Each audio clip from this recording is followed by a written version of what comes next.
नमस्कार साथियों, 9 नवंबर साल 2000 के दिन उत्तराखंड उत्तर प्रदेश से अलग होकर एक अलग राज्य के तौर पर अस्तित्व में आया।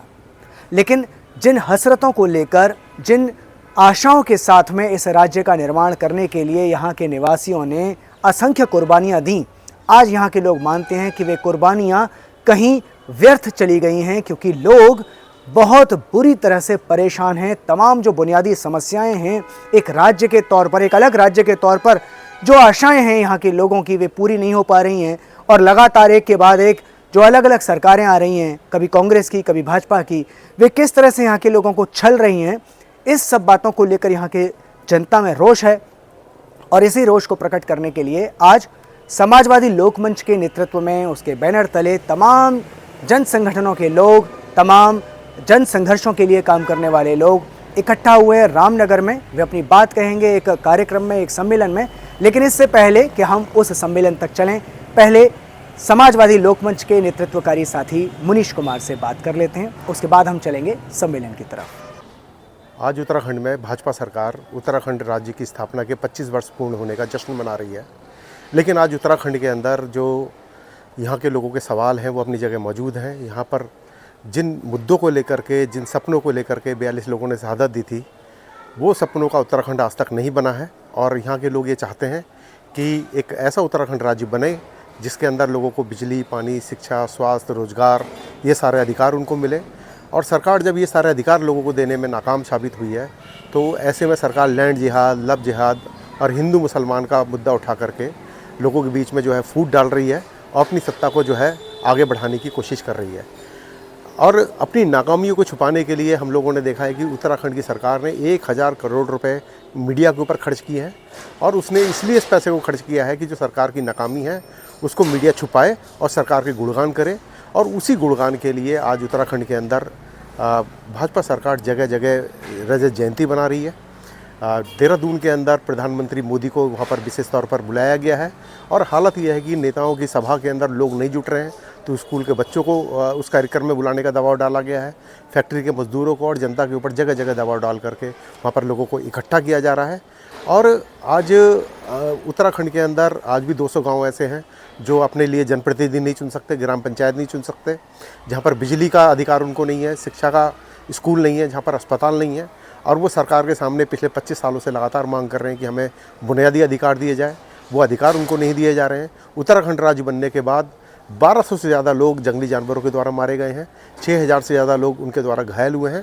लेकिन सरकार जंगली जानवरों का, टाइगर को, लेपर्ड को, हाथियों को बढ़ाने का जश्न मना रही है। हम लोगों ने देखा कि पहाड़ के उत्तरकाशी में जो धराली है वहाँ पर लोग मलबे के नीचे दब गए और धराली के अंदर आपदा आ गई। जोशीमठ में जो है लोगों के घर ढह रहे हैं। केदारनाथ में हम लोगों ने देखा कि 8000 10,000 तीर्थयात्री जो है वहाँ पर उनको अपनी जान गंवानी पड़ी। पूरे उत्तराखंड के अंदर प्राकृतिक आपदा में उत्तराखंड राज्य बनने के बाद 15 से 20 हज़ार लोग जो है अपने प्राणों की आहुति दे चुके हैं। और उनकी सुरक्षा का कोई भी इंतजाम सरकार के पास नहीं है।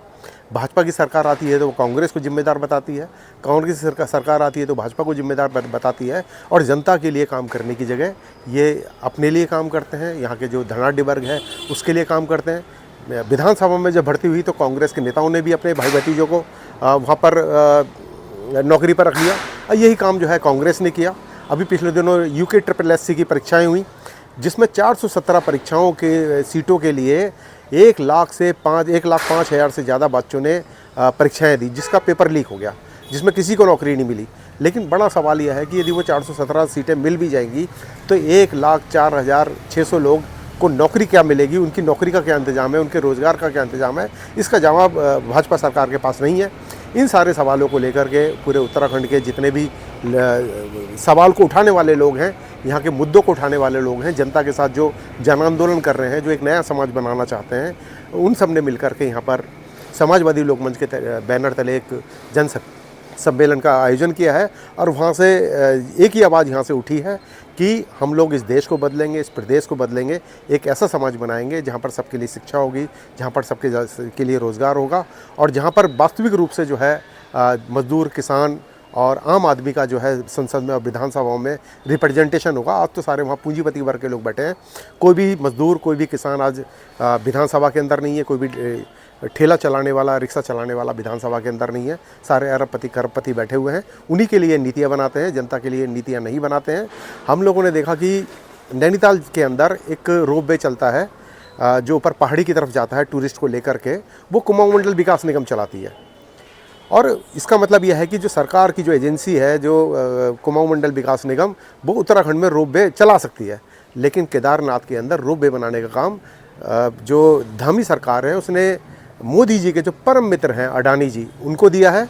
वो वहाँ पर रोप वे चलाएगी और उससे जो है वो करोड़ों अरबों रुपए का मुनाफा कमाएगी।